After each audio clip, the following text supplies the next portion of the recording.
반갑습니다. 덕명입니다.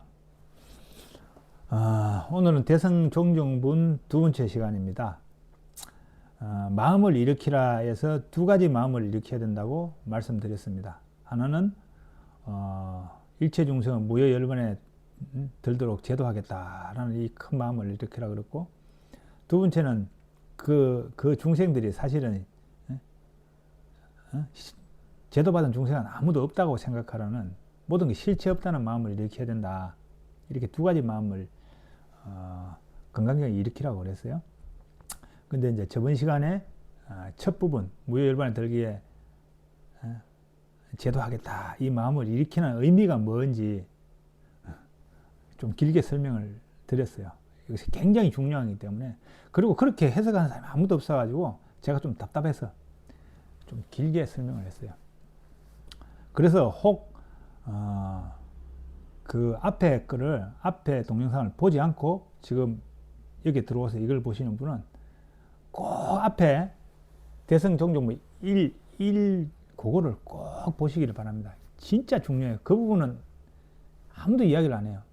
제가 그래서 이제 조금 너무 좀 안타까워서 좀 길게 이야기를 하게 됐는데, 그 부분은 진짜 꼭 보시고 다음에 이제 이거 보시기 바랍니다. 자, 그러면 이제 오늘 이야기하는 게 제도받은 중생은 아무도 없다라고 마음을 일으키라, 이제 여기에 대한 이야기예요. 내 눈에는 지금 보여, 그죠? 저 앞에 중생이 보이고 친구가 보이고 가족이 보여요. 그런데 그 중생이 없다고 보라? 납득이 잘 안 가죠. 납득이 안 간단 말이에요. 그럼 어떻게 보라는 걸까? 이게 이제 여기서 이제 우리가 산야와 반야를 이제 좀 생각해 봐야 돼요. 우리는 이제 산야에 물들어서, 상에 물들여서 상으로 본단 말이에요. 나 이러면 뭐예요? 벌써 내 의식에서는 딱 요 그림을 그리잖아요. 이게 나지. 그죠? 변하지 않는 이게 내가 있지. 이제 이렇게 되는 거예요. 나를 이렇게 봐. 내가 내 친구를 볼 때도 똑같이 그렇게 보잖아요. 저기 몸 딱 중심으로 김아무개 저 있네. 저게 변하진 김아무개 저 있지. 이렇게 되잖아요. 그래서 이 육안으로 보는 거는 다 그렇게 보게 돼 있어요. 그렇게 본단 말이에요. 그런데 부처님은 그렇게 보지 마라 그랬잖아요. 지금 여기서 어떻게 보라고요? 실체 없다고 보라 그러잖아요. 그럼 그게 뭐예요? 부처님도 육안이 있잖아요. 그럼 그렇게 봤을 거 아니야. 그런데 부처님은 생각을 할 때 그렇게 안 한다 그거지. 어떻게 생각하냐? 일단은 딱 보죠. 연기적으로 보잖아요, 부처님은. 그러면 이게 나 생명은 이거야라고 안 하지. 왜냐면 이게 존재할 수 있는 이유는 공기도 있어야 되고 물도 있어야 되고 온도도 맞아야 되고, 그죠? 수많은 조건에 의해서 얘가 유지되잖아요. 그 중에 조건 하나만 없어봐. 공기 하나만 없어봐. 얘는 존재할 수가 없는 거예요. 부처님은 그걸 다 아시고 그걸 다 보면서 보는 거지. 그래서 이게 뭐야? 이거는 실체 있는 게 아니다. 무상한 거다. 인연 따라 만들어지고 인연 따라 흘러가는 그냥 존재일 뿐이다. 네가 너라고 생각하는 이거는 그냥 허상일 뿐이다. 이걸 딱 밝게 보는 거죠. 인식하는 거죠. 그래서 내 눈앞에 보이는 저 상대를 볼 때도 그렇게 보는 거지. 실체적 존재, 변하지 않는 뭐라고 생각 안 해. 김아무개 저거 변하지 않는 뭐 이렇게 안 보는 거예요. 나라는 존재도 그렇게 안 보기 때문에 놈도 그렇게 안 봐. 그래 부처님은 그런 눈으로 세상을 본다. 그래서 그 눈을 뭐라 그래? 법안이라 그러잖아요. 진리의 눈, 뭐 법안. 그래서 이제 구별되죠. 육안과 법안. 우리는 육안만 갖췄잖아. 그래서 이제 어떻게 보면 그렇게 본단 말이에요. 저게 뭐 내 친구가 있지. 그래. 그러면 실체적 존재로 본단 말이에요. 나라는 존재도 변하지 실체적 존재로. 이게 육안이에요. 육안 중심이에요. 근데 이제 부처님은 그게 육안에다가 더 씌웠지. 뭐 지혜의 눈 있잖아요. 그게 법안 있잖아요. 법안. 모든 게 무하다. 실체 있는 게 아니다. 인연 따라 왔다. 인연 따라 흘러간다. 모든 게 연기한다. 이 법의 안목으로 세상을 본단 말이에요. 그러니까 육안으로 보는 거는 산야에 근거했다 보면 되는 거예요. 산야를 기반해서, 상을 기반해서 상의 영향을 받아서 예? 그렇게 보는 게 이제 유관이죠. 그러면 법안은 뭐야? 반야의 지혜죠. 반야의 지혜에서부터 나오는 그거죠. 그래서 이제 그거는 이치적으로 보는 거지.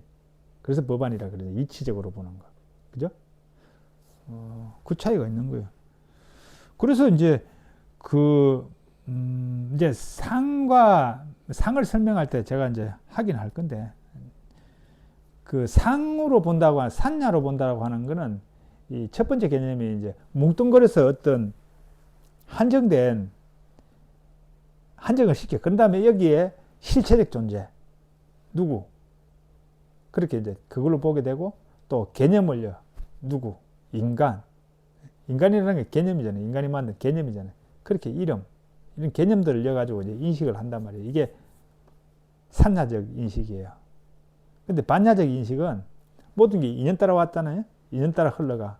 그리고 이제 반야적 인식의 특징이 뭐냐면 해체를 해, 해체를. 그 강목선이 그 유튜브 보니까 그 설명 잘 하시더라고요. 볼펜. 우리 볼펜이 있다고 그러잖아요. 그래? 그래가지고 다 분리해. 그러면 심도 있고 스프링도 있고, 그죠? 몸체도 있고, 그 앞에 주둥이도 있고, 누르는 딱딱이 돼서 다 분리해놨고, 여기에 볼펜에 실체가 있어요? 없잖아요. 이러면서. 다 해체해서 보는 게 이제 반야의 특징 중 하나거든. 반야의 특징 중에 하나. 그런 거예요. 그런 차이가 있단 말이에요. 근데 이제 금강경에서 바라다보는 그 반야의 그 관점은 그 해체하고는 조금 달라요.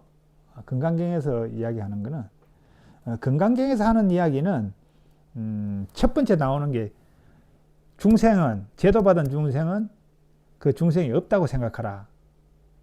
부정하는 거죠. 이게 없다고 생각해라. 이게 실체가 없다고 생각하라. 이거죠. 그 다음 두 번째 나오는 그 논리, 그거 뭐냐면 A라고 생각하는 게 A가 아니다. 이제 그 A가 아니다. 이제 이 이야기가 이제 어떻게 보면 반야적 시각의 그 표현이에요. 그 다음에 세 번째 나오는 표현이 뭐냐면 만들어진 모든 거는 꿈과 환상, 물고품, 그림자 같은 이슬 같다. 번개 같다. 이게 이제 32장에 나오는 그 유명한 일체 유의법, 영어 한 번, 여러 영역, 응강여시가 나라 요거잖아요. 이렇게 세 개예요. 금강경에 나와 있는 반야의 안목으로서 풀이한 드러난 어떤 문장은 요 세 개예요. 세 개. 실체 없다. 중생 없다고 생각해라. 중생은 중생이 아니다. 부처는 부처가 아니다. 그리고 나중에 형성된 모든 거는 일체 유의법이라는 거는 형성된 거거든. 그게 이제 산스 원문에서는 형성된 거예요. 그렇게 나와요. 형성된 것은 꿈과 환상, 물품, 그림자 같다. 이렇게 늘 관하라. 이와 같이 관하라. 이렇게 나와 있잖아요. 그렇지, 세 개 나와요.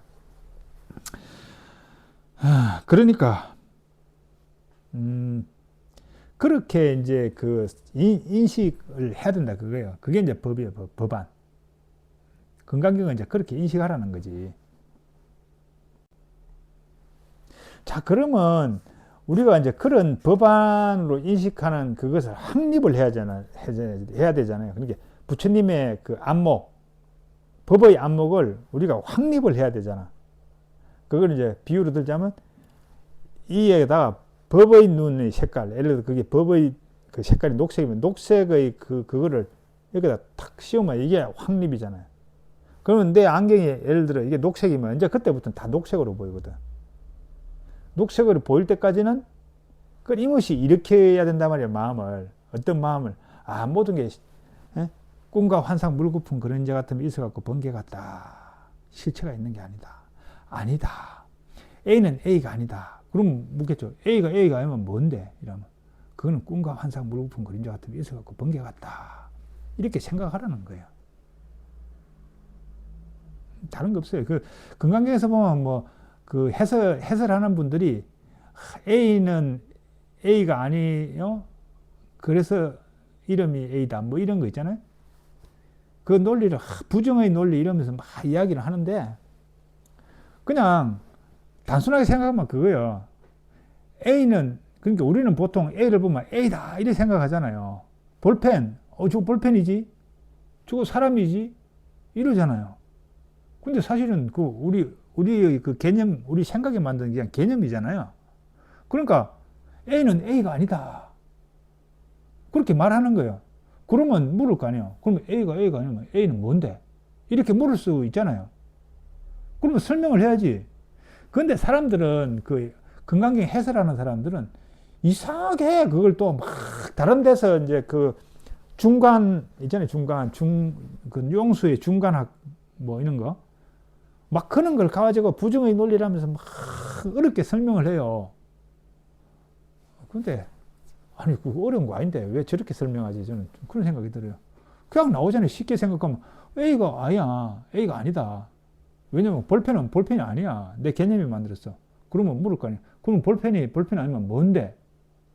이러면 대답을 해줘야지. 그 대답이 뭐냐면 네 의식이 만든, 네 생각이 만든 개념이다. 이게 첫 번째 대답이잖아요. 맞잖아요. 두 번째, 저거는 실체 있는 게 아니다. 그죠? 세 번째, 저거는 곧 변해간다. 이거잖아요. 이게 제일 마지막 나오는 그 사국이에요. 일체유법. 일체유법은 형성된 모든 걸 말하는 거거든.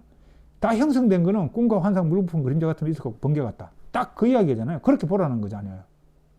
그냥 그거하고 연결해보면 어려운 게 하나도 없어. 근데 사람들이 그 건강경을 해석하는 사람들이 A는 A가 아니다와 제일 뒤에 나오는 32분에 나오는 그거하고 그 사국하고 연결을 못 시키는 거예요. 그런 게 이상하게 그냥 저 뒤에 나온 건강경 나오고 나서 한참 후에 용수가 나오잖아요. 용수가 3세기 사람인가 4세기 사람인가 잘 모르겠네요. 아무튼 그 사람이 나와서 그걸 가지고 이제 중론이라고 하는 8불 중도 뭐 이렇게 하면서 논리를 펴요. 한참 후에 나온 그 이론을 갖다 가지고 와가지고 건강경을 막 해석을 해요. 이상한 논리를 대면서. 그럴 거 없습니다. 굉장히 쉬워요. 뭐야? 볼펜이 아니다. 그러면 그 볼펜이 뭔데? 그거는 네 마음이 만든 허상이고 실체 없고 무상한 거야. 이게 답이잖아요. 이래 생각하면 되는 거예요. 그러니까 모든 걸 건강경은 그렇게 보라는 거예요. 모든 게 꿈과 환상, 물거품, 그림자 같은 게 있어갖고 번개 같다. 이렇게 보라는 거예요. 다. 그래서 그렇게 보라고 해서 이제 나온 게 뭐예요? 수지 독송, 사국이 암송. 능동적으로 이렇게 해야 되잖아요. 능동적으로 이렇게 해야 되는데 실체 없다는 것을 자꾸 생각하는 게 어려우니까 그냥 개송을 계속 해오면서 그 개송 내용을 생각하면서 그렇게 하라는 거죠. 그래서 이제 건강경은 수지 독송하라는 이유 중 하나가 A는 A가 아니다라는 게 엄청 많이 나와요. 구석구석에 다 나와. A가 아니다. 첫 번째가 부처님의 몸 모양은 몸 모양이 아니다. 부처님의 깨달음은 깨달음이 아니다. 부처님의 법문은 법문이 아니다. 부처님의 장엄한 건 장엄이 아니다. 에? 계속 그 이야기 나오잖아요. 부처님 몸은 몸이 아니다. 계속 그 반복돼서 나오잖아요. 이 먼지라는 것도 먼지가 아니고 이 우주라는 이 세계도 세계가 아니다. 계속 아니다라고 이야기하는 게 그게 이제 반야의 안목을 키워주기 위해서 그렇게 계속 진행되고 있는 거거든요. 이제 그런데 여기서 번역의 문제가 생겨요. 번역의 문제. 저는 이제 수지 독송, 사국의 암송, 마음 일으킴 이런 쪽으로 상당히 이제 저 자신을 가지고 실험을 많이 해봤어요. 그 번역에 있어서 이 굉장히 번역이라는 게 중요해요. 언어 선택 이런 게. 그런데 이제 제가 건강경을 독송을 하면서 해보니까 그 A가 아니다 이 문장은 독송할 때 굉장히 안 좋은 문장이야. 부정문으로 하니까. 독송을 하면 예를 들어 여럿이 목탁을 치면서 이 속도로 나가잖아요. A는 A다 아니다 이래버리면 내 뇌가 그걸 그냥 흘려버려. 우리 뇌는 A가 아니다 그러면 A를 뭐라 그래야 되는데 하면 긍정문으로 인식을 하려고 그래요. 그런데 A가 아니다. 원래는 A는 A가 아니다. 그래서 A라고 부른다. 이게 산스크리트 원문의 그 주 문장 구조예요. 그래서요. 그래서 그러므로나 또 그래서예요. 그런데 구말하자면 이것도 바꿔버려. A는 A가 아니다. 그 이름이 A다. 이렇게 봐요. 시명 A라고 되어 있어요. A는 적비 A, 시명 A 이렇게 된다고요. 그걸 한문으로 그냥 한글로 바꾸면 A는 A가 아니고 C, 그것은 이름이 A다. 이렇게 한글로 번역이 돼요. 지금 여기 아마 무비선도 그렇게 번역했을 거예요. 그런데 현장은 그거를 그렇게 한문으로 안 해요. 시고, 명, A 이렇게 돼요. 그러면 시고는 그래서거든. 그러므로. 이건 다른 거예요. 이게 구말하자비 번역을 잘못한 거지. 잘못했다고 해야 되나? 아니면 구말하자면 어떤 의도를 가지고 번역을 이제 그쪽으로 의역을 한 거죠. 의역을. 아무튼 어떻든 저떻든 제가 보기에는 이 독경용으로 하는 거는 A는 A가 아니다. 이거는 별로 좋은 게 아니에요. 긍정문이 돼야 돼. 그래서 저는 긍정문으로 바꿨어요. 내가 이제 그 우리 부부님들에게도 다음에 독경 공부를 하겠다 이러면 긍정문으로 바뀐 그 독경용 그걸 쓰라고 권유하고 싶어요. 왜냐하면 우리 뇌의 그 어떤 이 작동하는 이 원리를 잘 알고 거기에 맞춰서 해야 되거든. A는 A가 아니다 그러면 우리 뇌는 그걸 이해를 못하고 그냥 넘긴다니까. 그래서 시명 그 이름이 A다 쪽으로 가요. 그 이름이 A다 쪽으로. 그래요. 그래서 이제 이 번역이라고 하는 게는 그 문학 작품은 아까도 말했는가 모르겠는데 문학 작품이라는 것도 문학 작품은 이제 의미 전달이 위주잖아요. 그래서 좀 바꿔도 돼. 그런데 이 경제는 의미 전달도 중요하지만은 그 원문에 그거를 훼손하지 않고 그냥 되도록이면 직역을 하려는 그런 게 있어. 그러다 보니 A는 A가 아니다. 그러므로 그걸 A라고 부른다. 이걸 그냥 직역하는 거예요. 이거 뭔 소리야. 들으면 이게 무슨 소리야 이래 되지. A는 A가 아니야. 그래서 A라고 불러. 이걸 어떻게 이해해야 되는데. 그죠? 근데 그 말하자면 한 발 더 나갔네. A는 A가 아니라 그 이름이 A다. 이렇게 해버리네. 완전 원문하고 또 다르게. 그러니까 이 번역이 굉장히 어려우면서도 번역을 잘하면 그 읽는 사람이 굉장히 쉽게 이해할 수 있어요. 건강경이 어렵다는 부분이 A는 A가 아니다. 그러므로 A다. 이 논리거든. 근데 번역만 잘하면 굉장히 어렵지 않아. 쉬워. A는 A가 아니다. 그래, 그게 뭔데? 그러면 A는 마음이 만든 허상이고 실체 없고 무상한 거다. 그래서 A라고 부른다. 이제 이 부분도 좀 필요하죠. 이게 제가 이제 다음에 이제 이 부분 가면 설명드릴 거예요. 그래서 번역이 굉장히 중요하다. 아무튼 그래서 이제 건강경에서는 이 법안 모든 걸 그 연기법적으로 무아의 법으로서 이렇게 탁 볼 수 있는 법안을 갖추는 게 중요하단 말이에요. 그래서 그 법안을 갖추는 그걸로서 그 법안을 갖출 수 있는 지혜의 법문, 모든 게 꿈과 환상, 물거품, 그림자 같은 게 있어갖고 번개 같다라는 이거를 갖출 수 있게 계속 독경하라는 거예요. 근데 저는 이것도 A는 그 뭐냐, 꿈과 환상, 이거의 특징이 뭐예요? 내 마음이 만드는 허상이거든. 그죠? 그림자의 특징이 뭐예요? 실체 없는 거거든. 번개의 특성이 뭐예요? 순식간에 변해가는 거거든.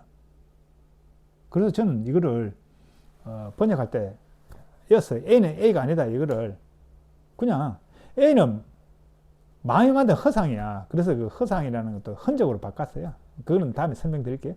그래서 마음속 흔적이며 실체 없고 무상하다. 이렇게 바꿨어요. 그러면은 이제 독경을 할 때 A는 A가 아니다. 그래서 A라 부른다 해서 A는 A다 아니다가 저쪽에 32분에 나오는 그거하고 이렇게 연결이 돼요. 마음속의 흔적이면 실체 없고 무상하다. 뭐 이런 식으로. 아무튼 그렇게 해서 이제 계속 그 독경을 하면 그 지혜의 문구가 여기에 확립이 돼. 확립이. 그 확립된 그 지혜의 문구, 이제 법안이 갖춰져서 세상을 탁 보면 여기에 아상, 이상, 중생, 수사상이라고 이게 없어져.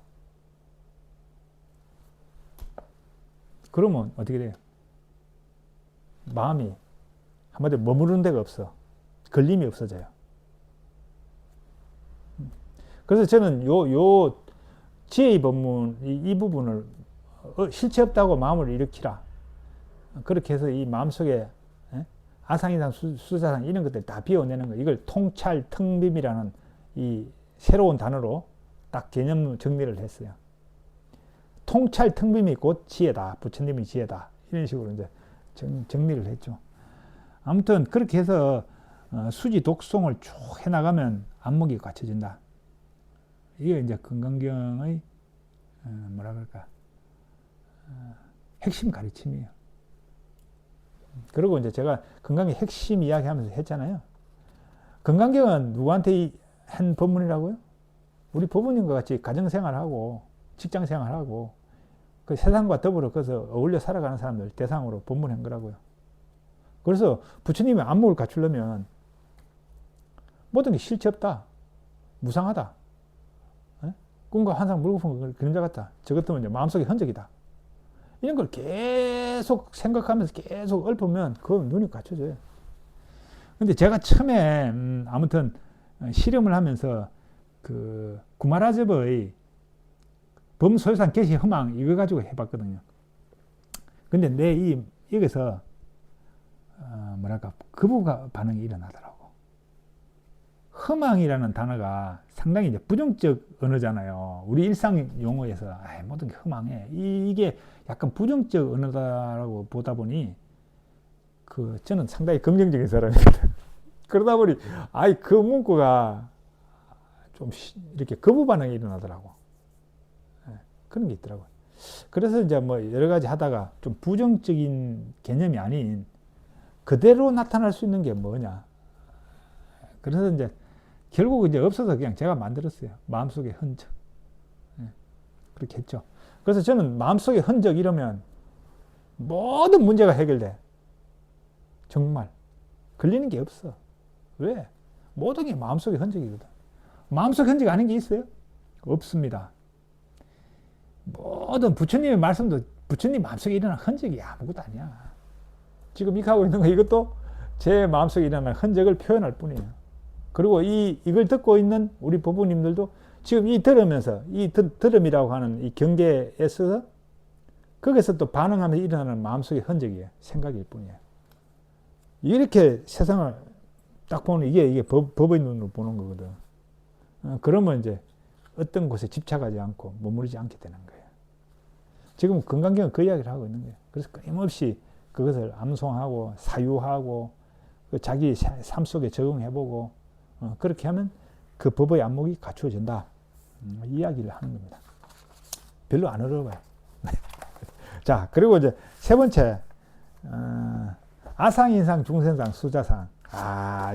이것도 참 보니까 이 중국어로 넘어오면 아상, 인상, 중생상, 수자상 이거를 좀 의미 파악을 나름대로 원래 산스크리트 본하고 다르게 거기다 의미를 이어서 해석을 해요. 그래서 이제 아상, 이와 중심이 된 이걸 나라고 생각하는 아상.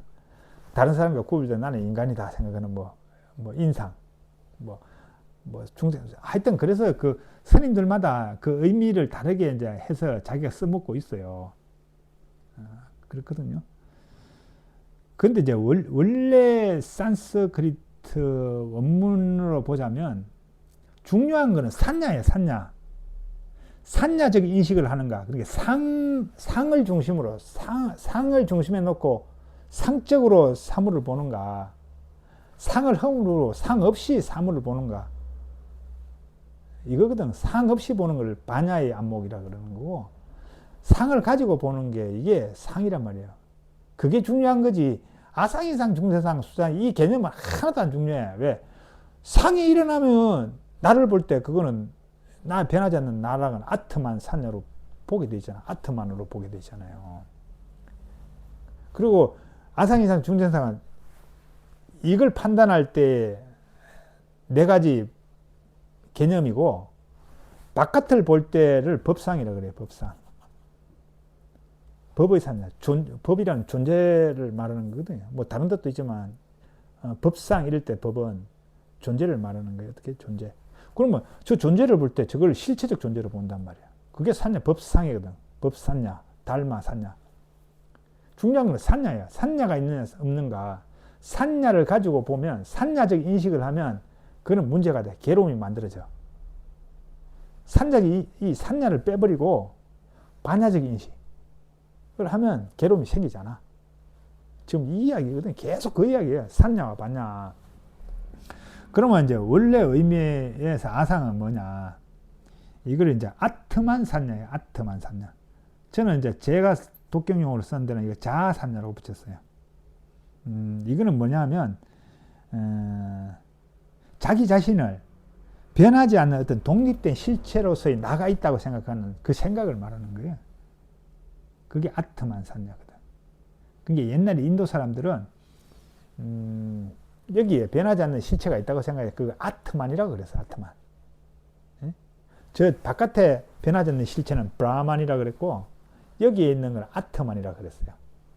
근데 이제 부처님은 이거를 그냥 타파하는 것을 어떻게 보면 그 시대 때 최고의 그 자기 어떤 사명으로 삼았어요. 아트만 있다고 생각하는 걸 타파하는 거를.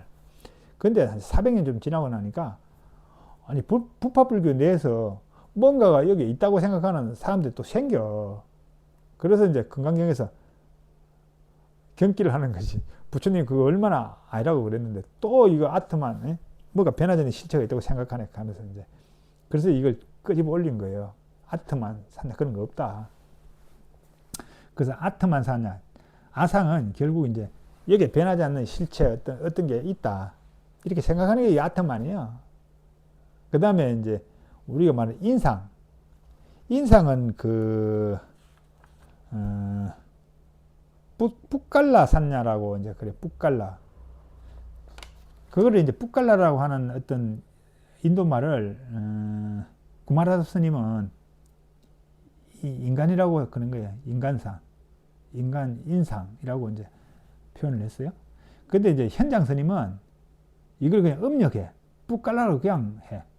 왜냐면 이 개념이 굉장히 뭐랄까 단순한 개념이 아니라 약간 복잡한 개념이에요. 그러니까 뭘 하나로 인간이라고 하기도 어려워. 그 안에 인간이라는 개념도 들어있는데 그 어려운 거야. 그래서 이제 이 현장 스님은 그냥 뿌깔라라고 음력해버려요. 뿌깔라상으로. 뿌딱깔라상인가 뭐 그렇게 돼 있어요. 근데 이제 이게 이제 뭐냐면 남과 비교되는 나의 독특한 어떤 그거 아이덴티티 뭐 이런 거 있잖아요. 이걸 말하는 거라고 이제 그렇게 이야기해요. 그래서 저는 이걸 이제 개아산냐, 개성을 가진 나, 개아산냐라고 이제 했죠. 지금 조계종 한글 표준본에서도 이걸 개아라고 이렇게 번역했어요. 인상을. 그거는 개아가 있다고 생각하는 생각인가 뭐 이렇게 관념이라고 이제 번역하고 있는데, 근데 이제 원래 이제 그 인도 말에서는 그렇죠. 남과 비교되는 나만의 어떤 독특한 뭐가 있다고 생각하는 이걸 북갈라산냐라고 이제 그렇게 해요.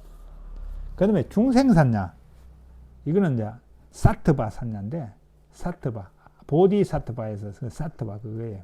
이걸 이제, 현장 스님은 사트바 산냐를, 유정이라고 번역했어요. 유정의 생각. 유정이 있다는 생각. 유정의 생각. 유정 산냐. 그렇게 했는데, 유정상이라고 했는데, 그 구마라자 스님은 이제 중생상이라고 이제 번역을 했죠. 근데 이제 이것도 보면 이제 그 인도 사람들은 중생이 뭐냐 하면, 그냥 무중생, 모든 생명이 있는 유정을 중생이라 그러기도 하고, 또 이제 중생은 또 어떤 개념이 있냐면, 완전한 브라만에서 떨어져 나온 거야. 어쩌다가 그냥 티끌 떨어지듯이 떨어져 나왔어. 그래서 이 떨어져 나온 이게 중생인데, 이 중생은 불완전한 존재야. 그래서 이제 수행을 통해 붙어야 돼. 그래서 신인, 합일 뭐 이런 말 나오잖아요. 여아, 뭐 범아, 합일 뭐 이런 말인데, 이게 이제 인도 사람들의 사상에서 나온 거예요. 그래서 이 불완전한 존재가 중생이야. 그렇지만 아직 변하지 않는 어떤 실체적 존재라고 이렇게 생각하는 거예요. 이게 중생에 대한 생각인데, 그래서 이걸 중생산냐, 사트만 산냐인데, 아무튼 구마라자 스님이 이거를 중생상, 그리고 현장 스님은 유정상, 그렇게 했을 거예요. 제가 아무튼 그렇게 했고, 그리고 이제 지와산냐, 지와산냐라는 게 있는데, 이거를 이제 그 구마라자 스님은 수자상이라고 했어요. 그리고 이제 현장 스님이 이걸 명자상이라고 했어. 숫자와 명자는 비슷한 의미죠. 목숨 숫자고 명자는 목숨 명자니까. 근데 이제 현장 스님은 거기다 명자, 목숨의 씨앗, 이런 뜻으로 이제 번역한 거고, 수자상도 내나 그런 의미네. 그래서 이제 그렇게 했는데, 지와도 여러 가지 의미가 들어있어요, 그 안에. 근데 저는 요거를 한글로 할 때 영혼산자라고 해서 영혼. 지하에는 그런 의미가 들어있거든요. 그래서 이제 그 당시에, 금강경이 나오는 그 당시에 사람들이 이렇게 생각한 거야. 이 안에 변하지 않는 영혼이 있다고 생각한 거야, 이 안에. 변하지 않는 영혼. 그래서 영혼이 하늘나라도 가고, 이 영혼이 죽어서 죽지 않아, 이 육신은 죽어도 이 영혼이 죽지 않아서 윤회를 계속 한다고 생각했던 거예요. 이 영혼이 있어서. 그게 영혼산야거든. 지화산야예요, 지화산야. 그런데 영혼이 있나요? 요즘 말 많은 작년에 누구지? 어떤 스님이 그런 영혼이 윤회하는 건 없다 이래가지고 불교 내에 막 굉장히 이제 막 옥신각신 토론이 많았는데, 그래서 이제 그 스님이 말씀하신 그런 영혼은 없어요. 정말 우리가 생각하는 변하지 않는 어떤 영혼이 여기 있어갖고 하늘나라 가서 뭐 기독교가 말하는 하나님과 영생을 한다? 그런 영혼은 없어요. 그 변하지 않는 여기 영혼이 있어 이 영혼이 윤회한다? 그런 윤회도 없어요. 왜냐하면 부처님 말이잖아요. 그런 영혼은 없다고. 실체적 존재하는 게 없다는 거예요. 변하지 않는 뭐가 있어가 그게 이렇게 윤회한다고 그렇게 생각하는 건 잘못된 거예요. 그거는 이제 윤회에 관한 건 또 다음 기회에 언제 이야기하기로 하고, 아무튼 그 시대에 그렇게 생각한 거예요. 영혼이 있어갖고 이 영혼이 뭐 윤회한다든지 이 영혼이 있어 하늘나라 간다든지 변하지 않는 어떤 실체로 존재한다고 이렇게 생각하는 게 있었던 거예요. 그러니까 그걸 깰 필요가 있으니까 영혼이라고 하는 이 명자상, 수자상, 영혼산야 이런 건 없다. 이 이야기를 하는 거거든. 그러면 이런 생각이 없으려고 그러면 어떻게 해야 돼요? 자라는 게 없다. 실체 없다. 영혼이라는 게 실체 없다. 그죠? 개야라고 하는 그런 개성적 존재라는 그런 것도 실체가 하는 게 아니다. 중생이라고 하는 것도 그게 실체가 있는 게 아니다. 다 인연 따라왔다 인연 따라 흘러가는 그냥 하나의 현상일 뿐이다. 이렇게 봐야 그런 생각이 안 일어날 거 아니에요. 지금 그 이야기를 하고 있는 거예요. 그래서 이것도 보면 구마라접 스님은 아상인상 순자상이 있으면 보살이 아니다. 이렇게 있으면으로 있다는 표현을 써요. 그런데 현장 스님도 그렇고 원래 원본은 일어나면이에요. 생기면. 그런 생각이 일어나면 그거는 보살이 아니다. 이렇게 돼요. 있는 것과 생기는 게 좀 다르죠. 그래서 이제 구마라자 스님은 상이라고 하는 개념, 이 모양 상체를 써가지고 이것을 어떤 있는 것, 우리 마음이 어떤 걸 있는 것을 인식하는 그 부분에 이제 중점을 맞춘 것 같아. 그래서 그런 개념들이 여기에 있으면, 그 중생이 아니다. 이런 식으로 이제 생각해서 있으면으로 번역한 것 같아요. 근데 이제 산서본에서 보면은 생각이잖아요. 생각이든 어떤 존재를 바라다 보는 인식, 이 방식이거든. 이 방식이 생겨나서 그 생각이 생겨나면 보살이 아니다 그거야. 생겨나면 다르죠. 있는 것과 생겨나면 좀 보는 게 달라. 생겨나는 건 지금 이 순간순간 안 생겨나면 어떤 사물을 볼 때 산자적 인식이 안 생겨나면 되는 거예요. 어? 여기 뭐 산야라는 게 자리하고 있어. 그게 아니고 생각이 일어날 때 그 산야가 작용해서 산야적 생각이 일어나면 그거는 이제 괴로움으로 가는 거고, 산야적 생각이 안 일어나면 그거는 괴로움이 안 만들어지는 거예요. 그래서 이제 조금 근데 그게 번역할 때 그 상을 바라다 보는 관점이 좀 다르죠. 그래서 이제 그 현장 스님은 그 상자를 생각상자라고 해요. 생각상자. 그리고 이제 구마라자 스님은 서로상자를 써요. 근데 이제 제가 보는 또 관점에서는 서로상자가 지금 우리 보통 사람들이 인식하는 그 마음속에 어떤 고착화된 어떤 상으로서의 그 상이라고 생각하는데, 구마라잡은 그런 의미로 상을 쓴 것 같지는 않아요. 사람들은 이제 그렇게 이해하는데, 고정관념, 고정되어 있는 어떤 이렇게 형상으로 이제 우리를 인식한다, 이렇게 보잖아요.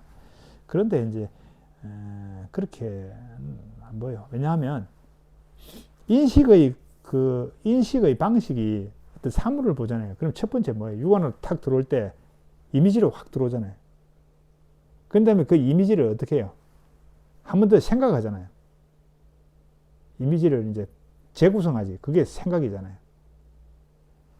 그러니까 산야는 어떻게 보면 그 현장 스님은 그 산야를 탁 들어온 이미지를 여기서 재구성할 때 이 생각을 산야라고 파악한 거예요.